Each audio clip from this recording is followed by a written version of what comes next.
Hello, today is August 30th, 2011. We're meeting today with Mr. Keith Aschebrock at his home in Fort Collins, Colorado. My name is Brad Hoops. I'm the interviewer for the Northern Colorado Veterans History Project. Welcome, Keith, and thanks for sitting down today to tell your story. Glad to be able to do it. Very good. Let's start out, if we could.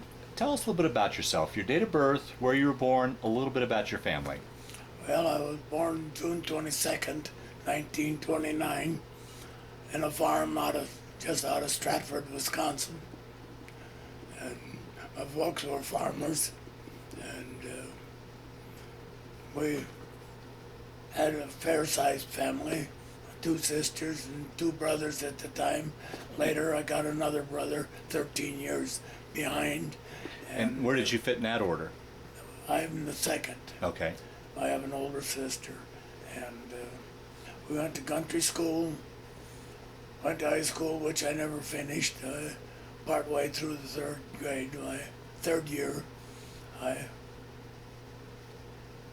don't know really whether it was, I thought I knew it all, or anyway, I wasn't getting along with my dad like I should have. Got on the school bus with my sister to go to school one day, and when I got off the school bus, I just kept on going. Is that right? Didn't go back, and I was young. Had I graduated, I'd have graduated in May, and I'd have turned 16 in June. That far, kind of early I was in school. Oh, right, yeah.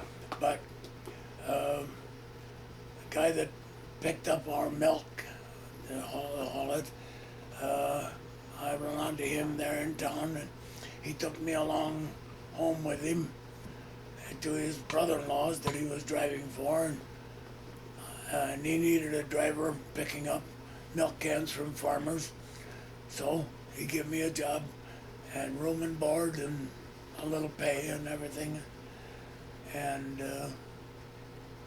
then I may have helped a guy there in town that had a cheese factory. I worked one summer making cheese, and then when I turned 17, I had made up my mind that as soon as I got old enough, I wanted to join the Marine Corps, and it had to be the Marine Corps.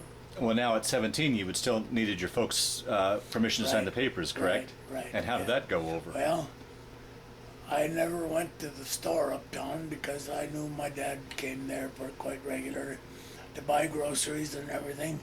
So I'd always send the boss's kids up there. Well, one day I needed a pair of gloves, I believe it was. They weren't around, so I went myself. Well, I ran on to him up there at the store. Well, he said, if you don't want to come and see me, that's fine, but go home and see Mom. So I did. And I told them what my intentions were, and they agreed to do that when the time came, and they did. Now, why the Marines? Why that stick out as far as any of the other service branches? Well, the Second World War was going on, and of course all we had for news was radio. Mm-hmm. We didn't take a daily newspaper or anything like that, but and then I knew a few guys in the area that were in the Marine Corps, and gee, that blue uniform really looked good, you know. And listening on the radio, the exploits and everything of the Marine Corps, I decided that's where I need to be. So that's where I went. So you enlisted. How long then after you enlisted did you ship off to boot camp? I turned 17 in June, and I left in September. 9th day of September, I was inducted. Took the physical and the induction and everything, and went on to Paris Island to boot camp. And how was that? Here, I imagine, like many of your generation, growing up, you probably didn't travel too far away from home. Now you're shooting off to Paris Island. Was that much of an adjustment for you at all? Yes, it was. I had never, well, sure, I run around a little bit as a kid, to dances and things, but there was never any allowance at home. I never had any money until I started hauling milk and working in a cheese factory. And so I never had a car. And yeah, it was kind of a new deal, but I felt like I was up to that, and as it worked out, I got along just fine. Yeah.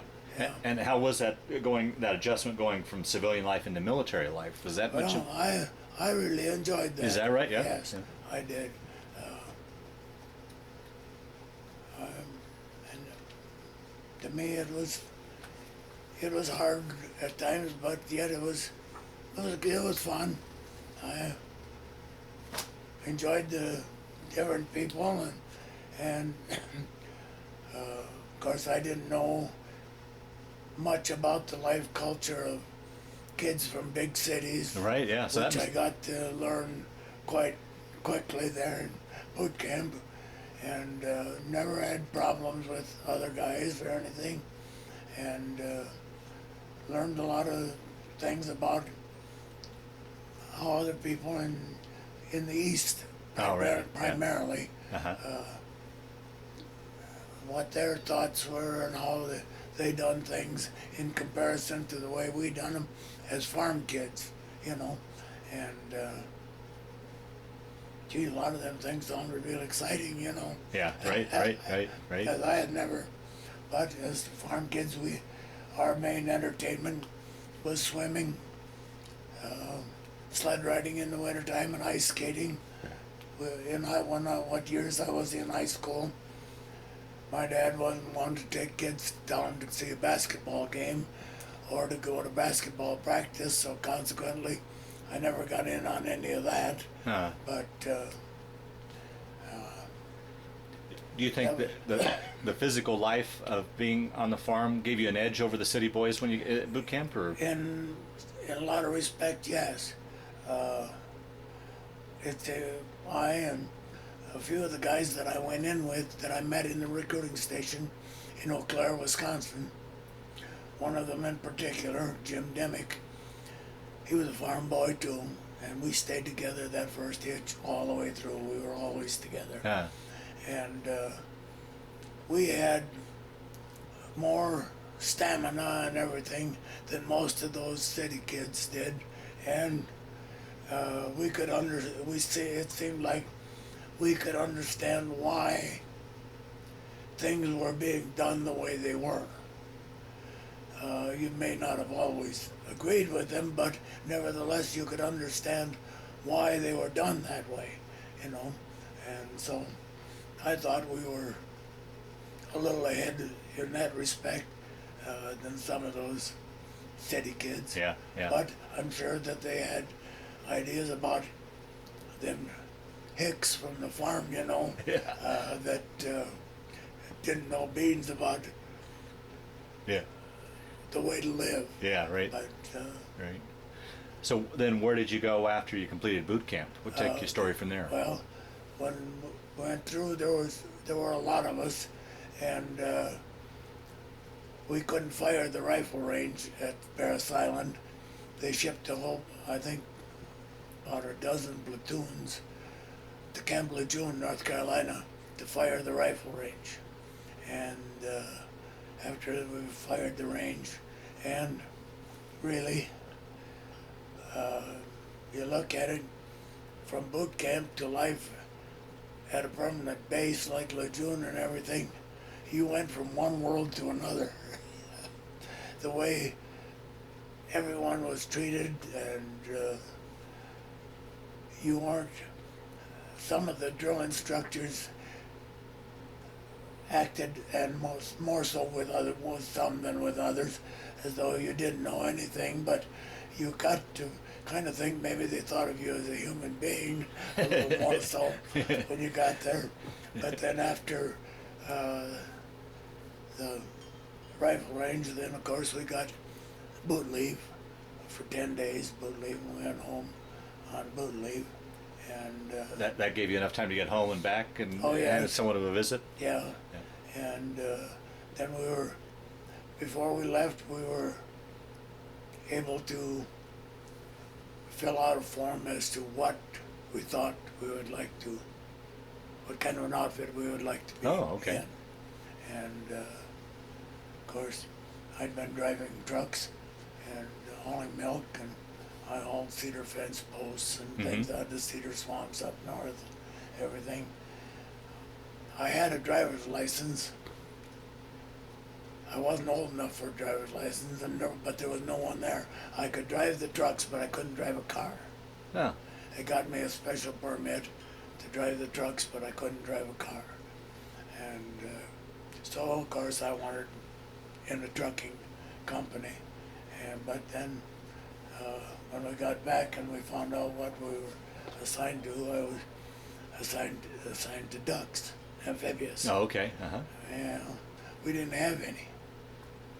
Yeah, but then it wasn't long when they started bringing the surplus, I suppose, back from the South Pacific, and they brought a bunch of old beat-up ducks, and we went into we formed Duck Company, and there was only about 20 of us to begin with. The highest rank we had was a tech sergeant, and then within about a month they decided on going on maneuvers down the Caribbean, and I wanted out of ducks. Oh, is that right? Yeah, the tech sergeant said, well, he said, you go with us this time. He said, when we get back, if you still want out, I'll see what I can do about getting you transferred. So we get down there. Gee, it was kind of fun. Playing in the water there with them ducks. And, Well, how was it? Here's this farm boy from landlocked Wisconsin going to sea. Did you get your sea legs, or how was it? No problem. And before we left, though, we went to Norfolk, Virginia, to the amphibious base there to learn about ducks and how to go aboard ship in the water and come off the ships in the water and everything, and scared me to death. But it didn't take long to figure out that if you've done what you're supposed to, you'll be all right. And so we got down there in the islands, and we got our primary project was to land artillery, stay, 5 howitzers, stay with them until their trucks could get ashore to maintain them. And them guys working their butts off, and here we're sitting there knocking coconuts out of the trees and eating them, and I thought, my God, I believe I can stand this. So that ended the desire to get out of the ducks. desire to go into a truck company, yeah.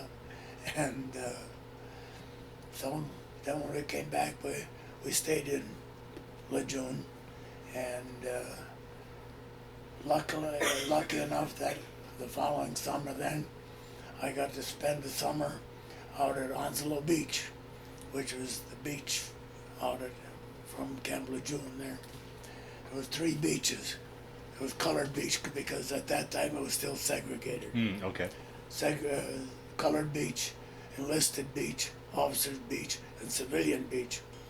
One day you'd work colored beach and enlisted beach. The next day you'd work officers beach and civilian beach, and there was 4 of us, 2 ducks, because you had an assistant driver too.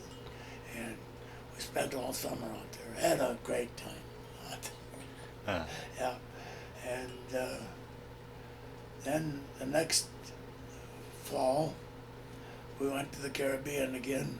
Well, when we were down there the first time on Liberty, we went to Ponce, Puerto Rico, and had Liberty there. And I and a bunch of guys that were interested in baseball, the Milwaukee Braves, and I don't remember the other team, were on spring practice in San Juan. So we took buses up to San Juan and saw them one day. Got awful drunk one day in Ponce. They hauled me aboard ship, hoisted me aboard with a rope. And but then the next time we went down, The next spring, we went to Vieques Island. And from there we went on Liberty in Kingston, Jamaica. Spent a week there, and then we stopped in Guantanamo Bay. Spent a couple of days there and came back. And then we just regular duty in Camp Lejeune until about 2 months before our enlistment was up. Now, did you have a 2 or a 4-year enlistment? Just a 2. Okay. And a bunch of us that only had a short time left, they transferred us to Naval Air Station in Norfolk and shipped guys that had 3 and better years to do yet down there. In the meantime, while I was still in Lejeune, I and a kid from Joliet, Illinois, Don Ketchelhofer, they give me a duck and give him a weasel, a little tracked vehicle, almost like a little tank, only no top on it. They were building a naval weather station in Greenland, and the men up there were having to live aboard ship. There were no barracks or anything, because they were just building it. Well, they'd have to go in with boats from the ships, and walk on from the beach into the project. So we were supposed to go up there, and I could take them all the way to the project, and we got the little weasel ashore, loaded it with a crane off the ship into a LCVP, and got it ashore, and then it stayed on the beach. I took the guys back and forth at morning and night to the ship, because that's where they were living. Well, what time of year was that? I mean, was it it cold? was in the winter time. Oh, geez. It was winter time. So we're going up there, and off the coast of Maine, we got into a storm. We were on an LST. And we hit a storm, and it cracked the seam in that T. They turned around, and we went back into go into Brooklyn Navy Yard, up the Hudson River there. And that night, about 2 o'clock in the morning, the world exploded. Pennsylvania Railroad barge hit us, Oh, tore a geez. big hole in the side of the ship. Well, they got it into dry dock. We unloaded the duck and the weasel. They put us in the hotel. We had to check in at 8 o'clock in the morning. They give us chits to eat and sleep and whatever. All we had to do was check in at 8 o'clock in the morning. The rest of the time was ours. Well, we laid there about 10 days, and they said, cancel it. We loaded the duck and the weasel back aboard a flat car, and they shipped us back to North Carolina. Oh, boy. So you never made it to Greenland We then? never made it to Greenland, yeah. Ah. And, yeah. So then when 3 of us went back up to the amphibious base there in Norfolk, and we trained Seabees on the use of ducks. And, but then when time was getting short, why, we went up there to the Naval Air Station, Marine Barracks, a guard company is what it was. And we put in our time there until time for discharge. Well, Dimmick, the guy that I stayed with, we stayed together all the time. He was from northern Wisconsin there. We had 30 days leave coming. Well, we decided to take that. We took that. When we got back, we only had a couple of weeks left, and then they transferred us to Great Lakes for discharge. And they give us our travel orders and all this stuff and tickets on the train from D.C. Bus took us into D.C., catch the train into Chicago, ride the elevator north to Great Lakes. We went into the train depot and checked our sea bags and stuff in. Turned the tickets in, got the money for them, and we went on the hitchhike, and we beat the train to Chicago. Caught the elevator. We spent a day in North Chicago there with one of the guys in the outfit, Steve Miranda. His dad was one of the high-class tailors in the nation at that time. Oh, wow. And spent the day with them, and then we went on up, and we were there 4 or 5 days, and were discharged. And on home. You had no desire to re-enlist, or? Well, we give it some thought. We discussed it, both of us, but Jim was wanting to go on to school, and he did, and he got to be a college professor or coach and teacher at St. Olave's College in Northfield, Minnesota. You hear of it all the time. He traveled the world with his baseball team, all over Asia, Europe, and everything. In fact, just a few years ago, they inducted him into the College Coaches Hall of Fame. I'll be darned. Yeah. But anyway, I stayed home a few days and went to North Dakota because the harvest was still going. And I worked the harvest until I got to the Canadian border, and I didn't want to go into Canada. So I decided to go back home. I went home, stayed home 2 days, and I talked to one of my uncles, and he had 2 boys that were working on a road job in Montana. So I hit the road again and went to Montana. Well, that job was finishing, so I went to work for a local contractor there in Miles City, and got to driving a truck there, and I didn't get to drive it to begin with, but kind of a goofy fluke one day. The guy that was driving it, somebody quit, and he kind of took over his job there at noon during lunch break. And the boss come by, he said, "Well, who's going to drive the truck?" And I said, "I can handle that." So I did. Well, the job finished, and we then I don't know how familiar you are with this area, the blizzard of '49 that everyone talks about. The guy I was driving for up there, he sold his company, and he came to Colorado, out in eastern Colorado at Bonnie Dam, if you know where that is, to build Bonnie Dam. Mm-hmm. And him and I and a couple other guys, we came down through Cheyenne in the blizzard of '49, going to Burlington to build Bonnie Dam. Wow. Yeah. And that's where I met her. Her folks had a cafe there in Burlington. And then we didn't get quite to finish the job because Korea started, and we had gotten married in the meantime, and a little over a year earlier than that. And we had a little girl. In fact, when I was called back for Korea then, she was 9 days old. Oh, geez. And So were you still in the reserves, or how did you? when I went home, when I got discharged, the draft was still on, and of course everybody talked about it. Now you got to sign up for the draft. So I went up. All right, I'll do that. We went to Wausau, walked in there, and I said, "I'll have to sign up for the draft." And he said, "Oh, good." He said, "Be ready to go in a couple of weeks." And I said, "What do you mean, ready to go?" Well, he said, "Be ready to go in a couple of weeks."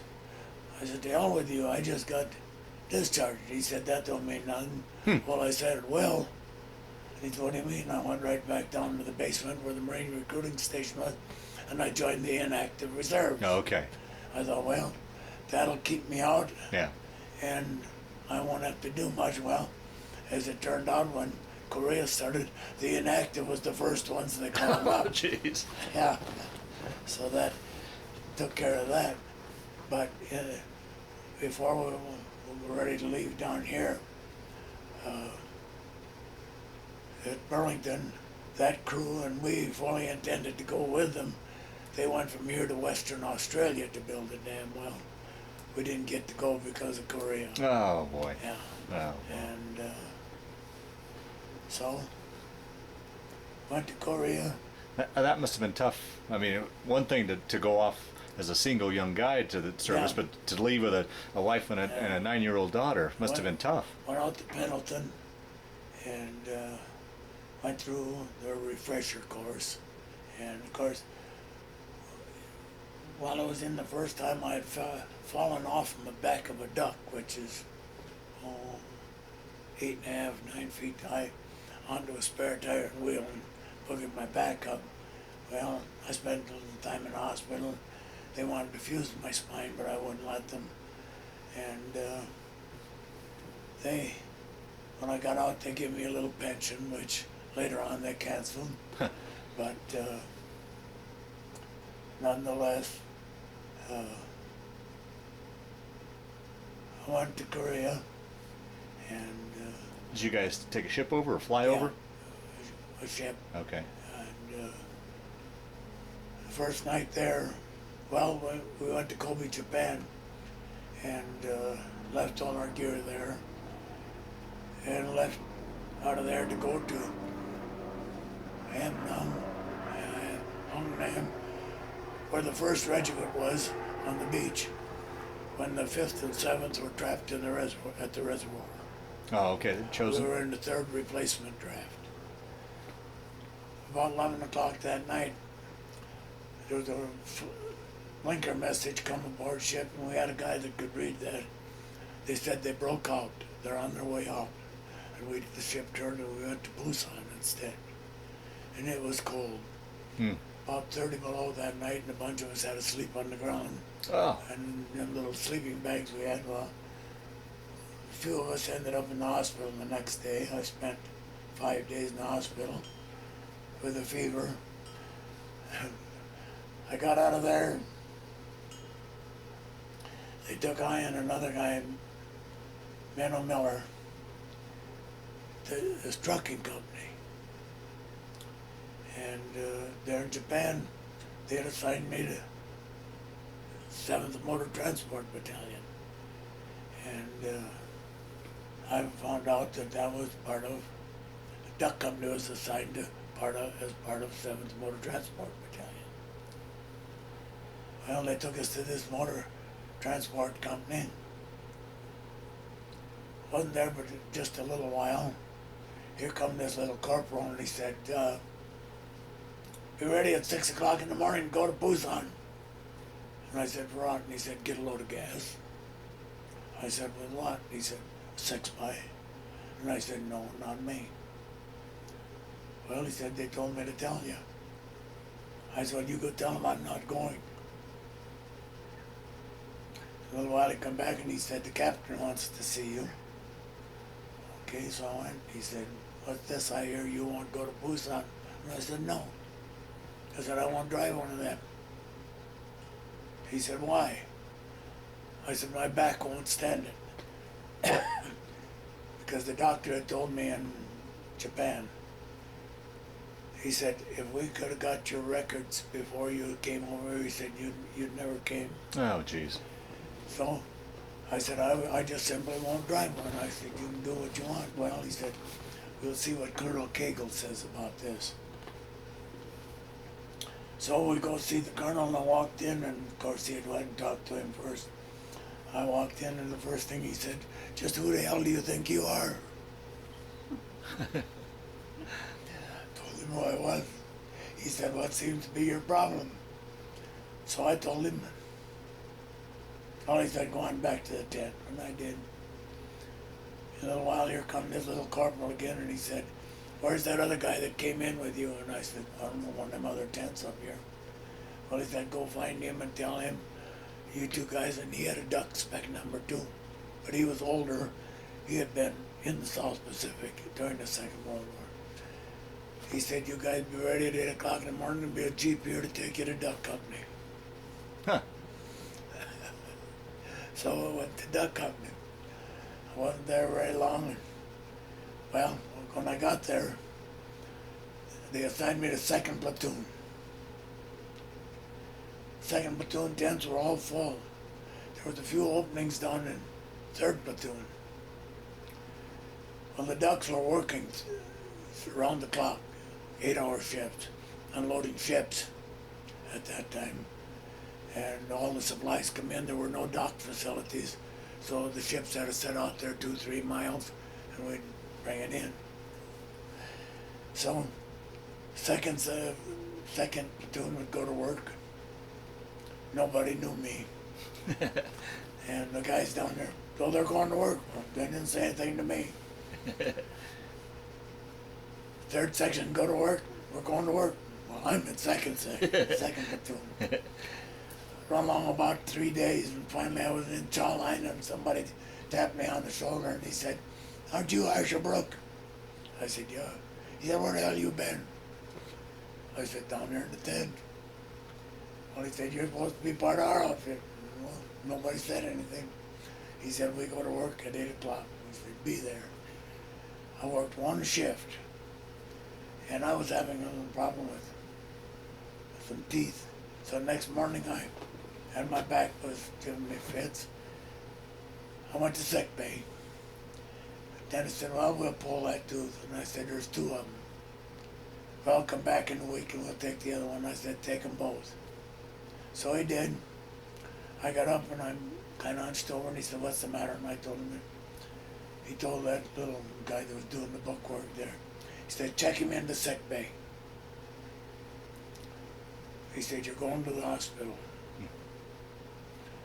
So the kid that drove the duck in that day on a sick call, I gave him my billfold and a note and everything, told him where all my stuff was, my camera and everything. And I told him there's money enough in there, send all my stuff home, give him Betty's address down here in Burlington. And I said, "What money's left over, you can have." Well, about that afternoon, we were on a plane to Japan. We stopped at the Army Hospital in Fukuoka overnight. The next day, we flew into Tokyo, put us on ambulance buses, and we went down to Yokosuka, the Naval Hospital down there. Got in there on I think it was a Wednesday. And I was ambulatory, I could get around. Well, Friday morning on his inspection, of course, and this it was a full captain in the Navy in charge of the hospital come through, checked my chart, and he said, "We can't do you any good." He said, "Nobody else will." He said, "Today's your lucky day. Every other Friday is airback back to the States." He said, "Today's the day." He said, "The bus leaves here at 2 o'clock. It'll take you to Tokyo, and you'll get on the plane and go home." Well, our compartment had early chow that day. Come back from chow, and I thought, "Oh, I got a little time. I got time enough for a nap." Uh-oh. So I laid down and took a nap, and the next thing I knew, they're hollering, "Chow!" I said, "What do you mean?" I said, "We went to early chow." I said, "It's supper time." So the next Friday, the captain come by and he said, "I thought you went home." I said, "I missed the bus." "Well," he said, "we'll keep you around here a while and see what happens." Well, I was there, almost 2 months. Is that right? Yeah, and he finally said one day, he said, "You go down to Marine Barracks, draw you an issue of gear, and go on back to Korea." So there I went. Really? Yeah. We had left all our gear in Kobe, Japan, in the warehouse, our sea bag. All we had was dungarees and things like that. I went to Korea with a full issue of gear. Greens, dress uniforms, dress shoes, everything. How were you physically feeling at that time? Well, doing nothing. I was getting along. They were shooting about every other day. They'd shoot procaine into my spine. And I was getting around all right. And so I went back over, and it wasn't long, and I was a corporal then, and I went back in. Then some of the guys started rotating home, and the platoon leader went home, and so with my previous service, I was highest in rank, so I got to be platoon leader. Well, I'm still a corporal. Everybody else is buck sergeant's platoon leader. So I'm standing corporal of the guard, and I'm standing sergeant of the guard, and everything else. And finally, the captain said, "I believe maybe you ought to have another stripe if you're going to do all that." So I got to be buck sergeant. Well, then we moved north, working with closer to the line companies, because down south primarily we were unloading ships, and we were kind of attached to the air wings because their gas fuel came in ships, and we were unloading the ships, the fuel from the ships. That was our primary job down there. So 2 platoons of us went north and worked to the line companies, kinda. But anyway, we got a new company commander, a captain, and our platoon leader, a first lieutenant, Lieutenant Wood, is nice a guy as you'd ever want to meet. And him and the captain, they got cross-threaded right away, and he transferred him back down to Busan with that platoon that was down there, brought this other guy up, and he was all right. We got along all right. And so then they needed a section to work in direct contact with the line companies, because there was a lot of rice paddies and stuff, and 6-bys couldn't get off the roads, and we could, because we could let the air out of our tires, and we could go in the rice paddies in the mud and water and stuff that trucks couldn't go. So I and the captain, we weren't getting along either, so I volunteered my section to go, and we did. We'd haul whatever they needed in, barbed wire, ammunition, chow, everything in, and bring the dead and wounded back out with us as we came, and everything. And we primarily stayed up there all the time until my enlistment was about up, and till we went back down to where the other platoons were. They were still up north, but they were still below the 38th. We were working with the lines just north of the 38th, and so. Did you ever run into any kind of troubles shuffling stuff back and forth to the front lines? I mean, you'd have to go like hell to get out of a mortar barrage and things like that, but no, we never lost a guy. The only guy in the whole company that we lost was a mechanic, and him and a couple other mechanics went swimming in the river, and they thought he dove in, and got his head wedged between some rocks and drowned. I'll be the darned. only guy that we lost. Yeah.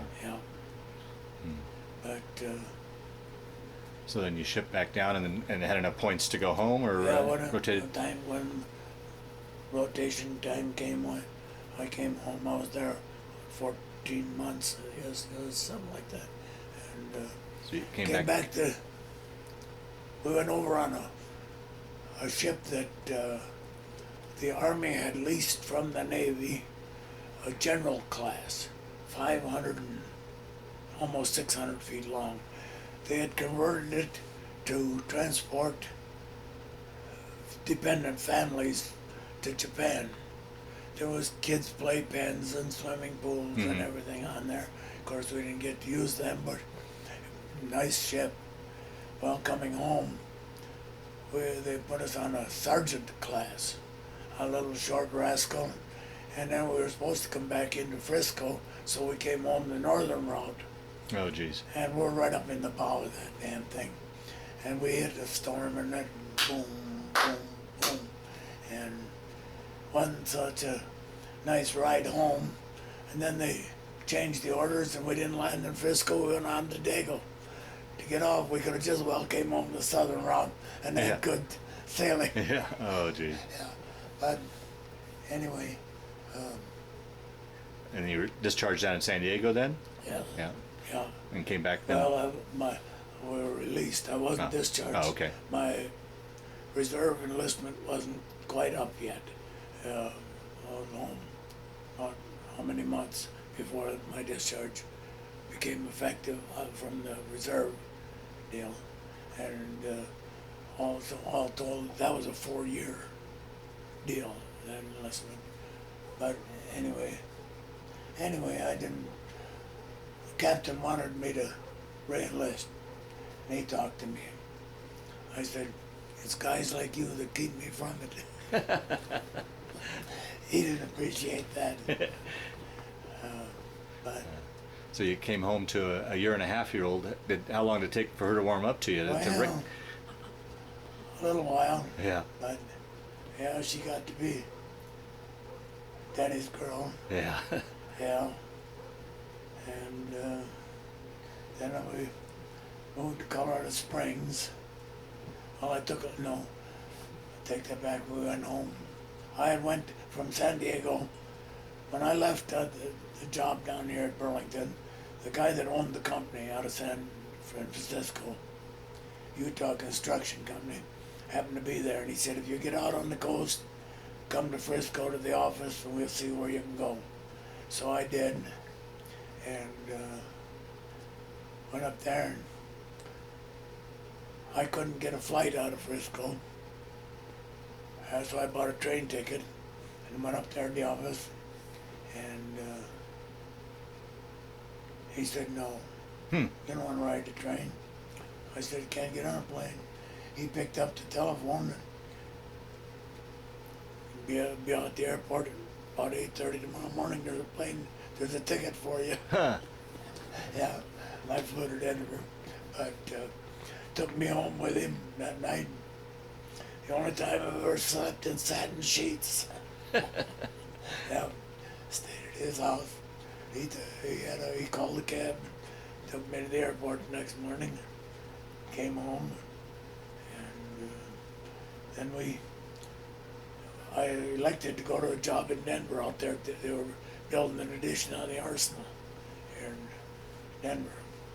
And I went home up to see my folks for a week and a half, 2 weeks we were gone. And I come back and they said, when you get there, just pack your lunch bucket and come to work. So I did. And then I wasn't there for a couple of months. My dad got real sick. We decided we should go back there and help them. Well, so I went in and told them I was quitting, and they said, no, take a leave of absence. Well, I guess I'm still on leave of absence. But anyway, that didn't last very long back there. My dad got all right, so we came back, and then that's when we went to Colorado Springs, moved to Colorado Springs. And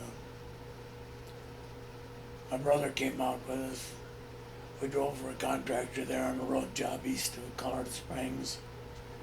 And then when that job was finished, we moved trucks for them up to Kremling. But then I went to work for Motor Transport out of Colorado Springs. And I got laid off there, and we done a few odd jobs.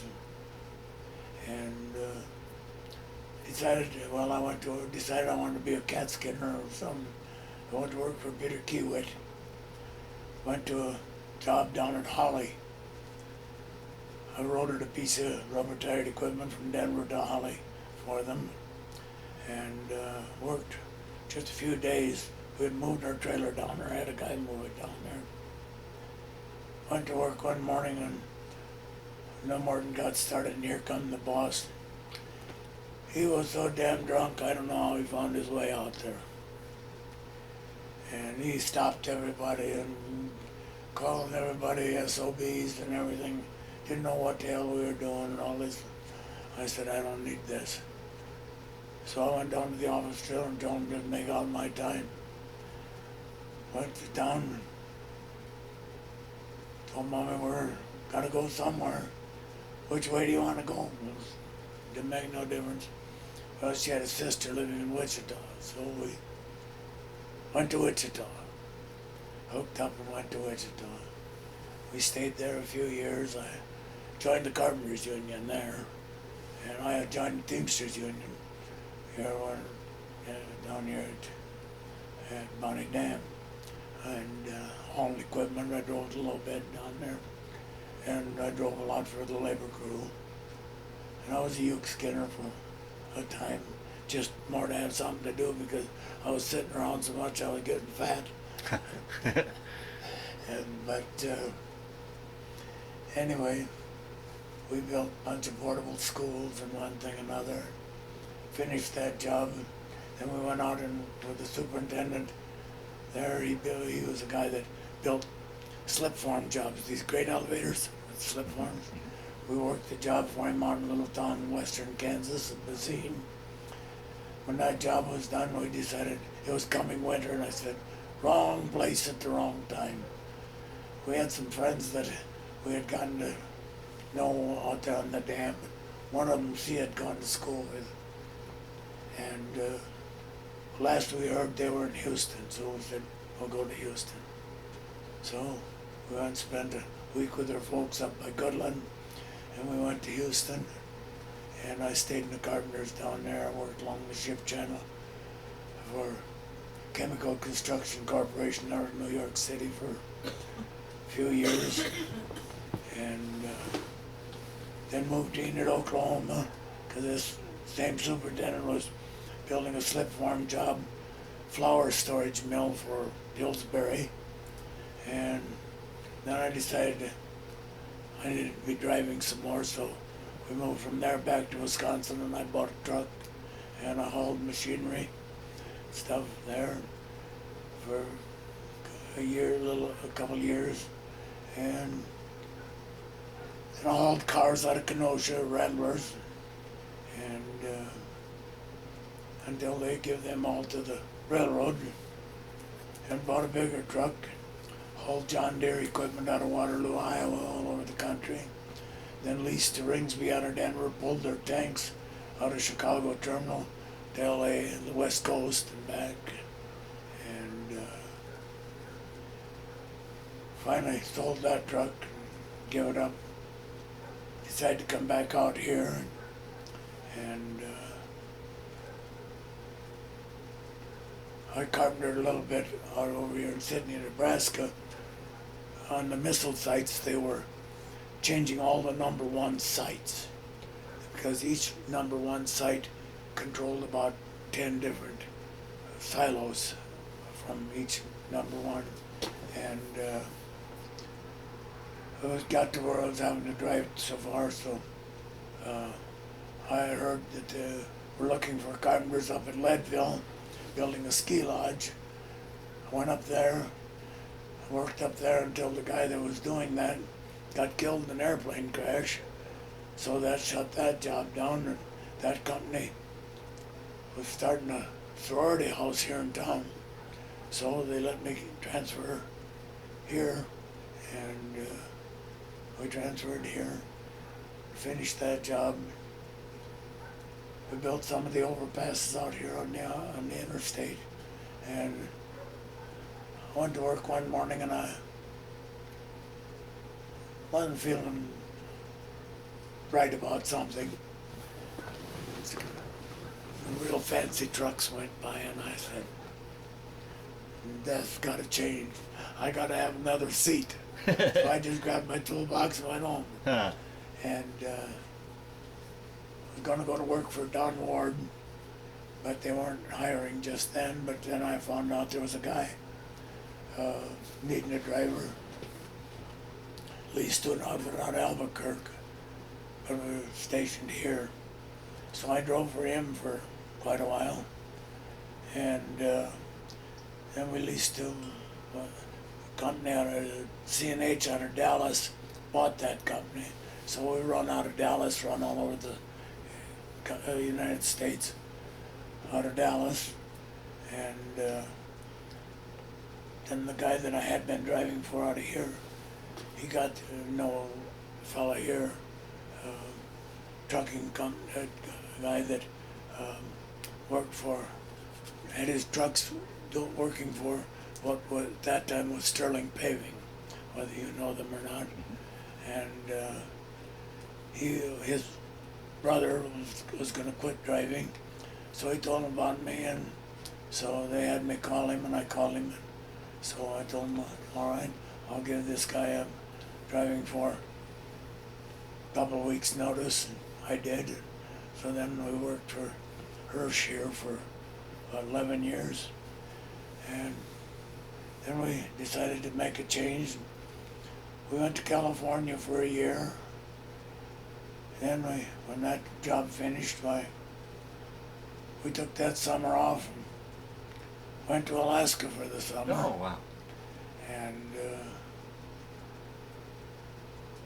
Chester and I pulled a 32-foot trailer house with a 3/4 ton pickup up there and back, and when we come back, we stopped in Portland. While on the way up, we stopped in Portland, left our car and furniture and stuff there with our oldest daughter. She lived there. And in the meantime, when we lived in Wichita, our son was born there. When we lived in Wisconsin, our youngest girl was born there. But anyway, we left our stuff there with artists, and then we stayed in Portland a year. When we came back, that cold, wet winter, she couldn't stand that. So I said, well, then I think we ought to go back to Fort Collins because we really liked it here. And so we came back here, and what did I do when we first come back? Oh, I drove for Saunders over here out of Greeley, hauling road oil. And then I heard CF, well, I had driven for CF's tank line out of Portland. And I got back here, and the guy that I had known said CF was hiring out of North Platte. So I called down there, and they said, come on down. So I went down and I drove for them out of there. And then they had a little layoff, and I was down on the seniority, so I drove for Saunders hauling oil. And then they moved to Cheyenne, CF did. And I went back to work for CF there in the last, 8 years. I run out of Cheyenne, 3 trips a week to Salt Lake. Well, when I was still on the extra board, I'd run Billings, or I run North Lincoln, or I run Denver, or whatever. And then the last 6 years, yeah, I had a bid run. I run Salt Lake, 3 trips a week. Then in '93, I retired. Officially retired. I would have retired a year earlier, but our boy, he lives upstairs in the apartment over the garage there. He had got hit by a car on Thanksgiving Day in '90, busted his legs all to pieces, and his liver and everything. So we had got him home, and we couldn't go anywhere until he got better. So I said, well, I might as well work the year. And so I retired in '93 instead of '92. And so I built this truck out here in this shop, and we bought a 40-foot camper. And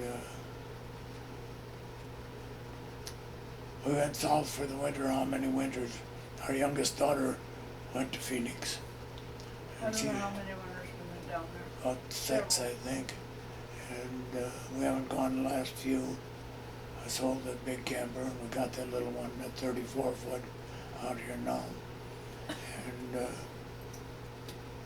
so I have a friend that I worked with a number of years down there at Hirsch that formed a little company of his own out of Loveland. He hauls meat and different things out of here to the coast. And they bring produce back. And every Thursday morning I get up here at 2:30 and go on and pick up trailer and forklift and go to Denver and chase him around town with the forklift so that he can unload his produce and stuff. And we do a little, I've got a diesel pickup, Dodge diesel pickup, and we've done a little running around. We hauled a house frame to Pennsylvania. We went to Indiana and got some trailers. We went to Iowa and got some car parts and stuff for another guy here. And now and then I get a chance to do something like that with a pickup. Yeah. I just turned down a job here a month ago, a trip to Memphis, but a guy with a big truck was going that way, and he was going to have to deadhead down there. And I said, at the price of fuel, you can't deadhead anywhere. I said, give it to him, let him take it. And so, but other than that, and no, I've made 11 trips to Alaska. Oh, wonderful.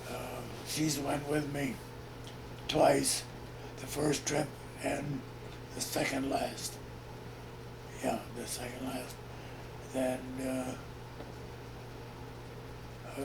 I've driven up 4 times. Other than that, I'd fly up. Guy that I get along with quite well here, he's went with me twice. Twice him and I have driven up, once with his pickup and once with mine. And last time that Mommy went with me, we went all the way to Prudhoe Bay. Said, she said that was going to be her last trip. I said, well, then we better go all the way this time. So we left the truck and trailer in Fairbanks and rented an SUV and went on up to Prudhoe Bay.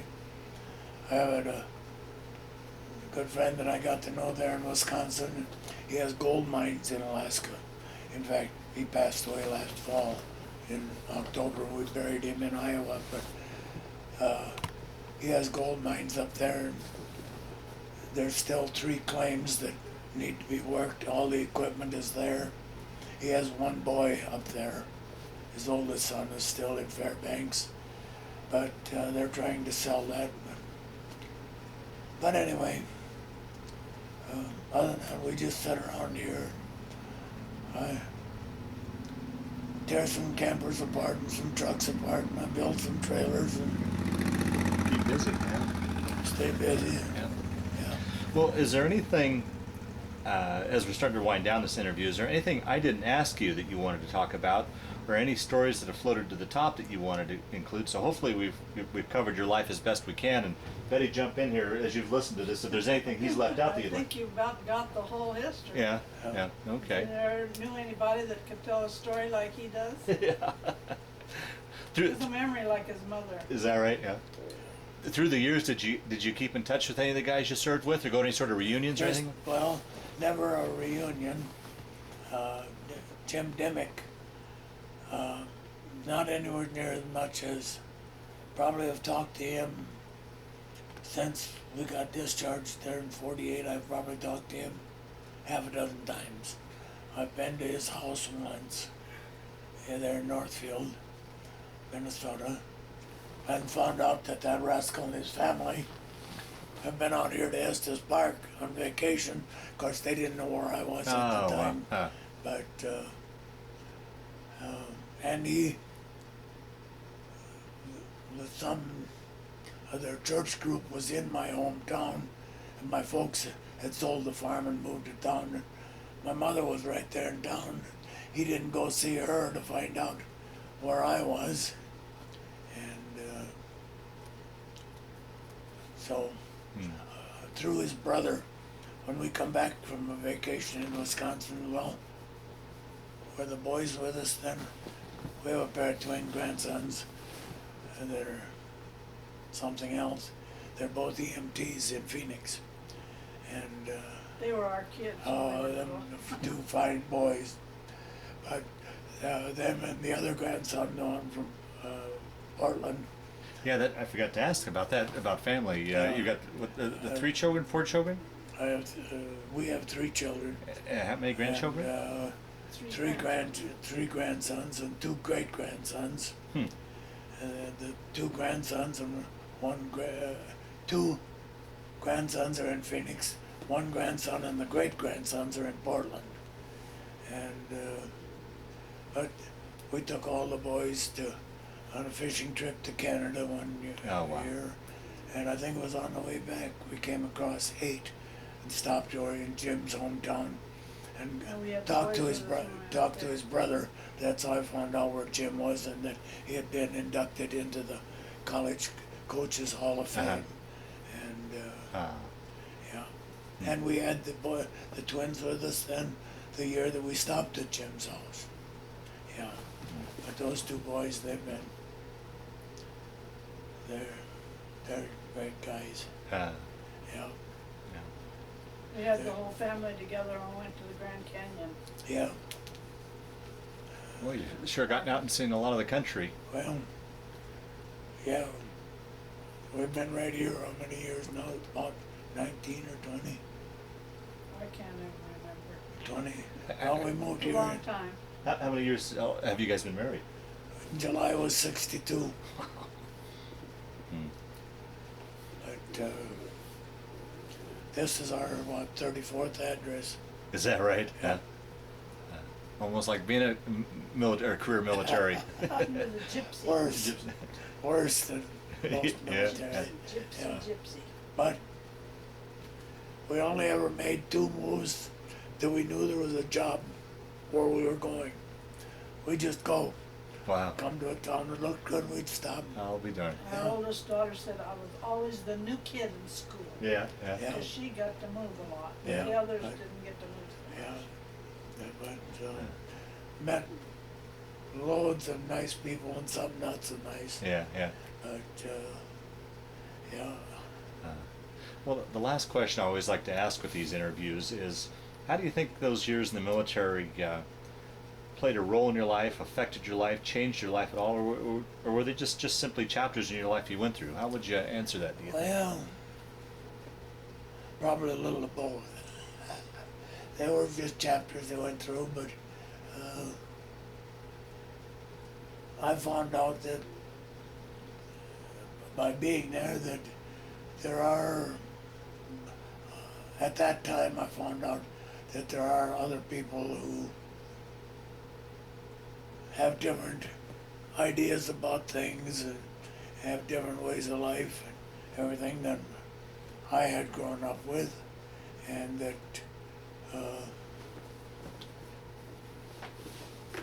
some things I hadn't really given a lot of thought to. The real necessity of having an armed force other than one of the time the Japanese bombed us, then it was necessary. But other than that, I never really could understand a standing army. And that changed my mind on that a whole bunch. So, yeah. But to the thing that it kind of told me that it wasn't so bad to get out and see the rest of the country or even the rest of the world. In fact, it got to be quite interesting, and I can remember even before I went in the service, I kept hearing the cowboy shows or on the radio, and seeing a few cowboy movies, and we didn't see very many movies either. But anyway, I wanted to see that wide open prairie and them cowboys and all that stuff. And I can remember the first trip I ever made out across here, across Wyoming in the truck. got out into Wyoming and across there. I kept thinking, where the hell are the mountains? Where's the mountains? I don't see them.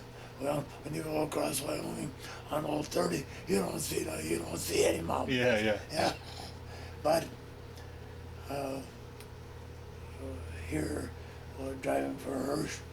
We done a lot of work in the mountains and a whole lot of equipment in the mountains and got to know, well, I don't particularly like to brag, but I seem like I built myself a pretty good reputation as a driver. Yeah, sounds here. like it. When I retired, everybody and his dog called. Is that right? Oh yes, I could stay busier after I retired than I did when I worked. Yeah. Always somebody. I own a lot of Walmart out of here to Montana, to as far away as New Hampshire. I hauled beer out of here to Texas, to Florida, all over for guys that done that, and you know, California, Oregon, all over. And when we were driving for C&H, I happened to be in Seattle one trip, run onto a guy there from Libby, Montana. Howard, what was his last name? I forget. Anyway, we went to Everett, Washington, and loaded deck machinery for the John F. Kennedy aircraft carrier that was being built in Norfolk. We had to put their bills in a clock in Memphis, Tennessee. So I'd come through this way and go to Memphis. I'd come home and stay a while, go down, run from here to Memphis, stick our bills in a clock, because I'd take his bills too, and he'd come across through Chicago. We'd meet in Norfolk, unload. We'd go to Brooklyn and load load bomb carrier trailers, take them to Barstow. We'd go up to Redwood City and load fire bombs, take them to Tacoma. We'd go back to Everett and pick up more machinery. We made 5 of them figure Holy eights. cow. Bing, bing, bing. Yeah, I'll be darned. Well, Yeah. Keith, I want to thank you for sitting down to tell your story today, but just as important, I want to thank you for your service to our country. Well, nobody has to thank me for it. That, to me, was something I thought needed done and I wanted to do. Well, very good. And I didn't, probably wasn't in that frame of mind to begin with when they called me back, but that soon changed. It was something that I could see had to be, but and everything worked out fine. Very good. Well, thank you. And that was taken when I was 17, not long after I got out of boot camp, and probably the first part of 47, and I just thought it was, everybody should have a picture of themselves in their uniform. So yeah, that's me when I was in the 2nd Motor Transport Battalion in the Duck Company, and that's just one of the ducks, and me. Yeah, that's the 2 divisions that I was with. The 2nd Division, the first go around, and when I called back in for Korea, then I was in the 1st Division.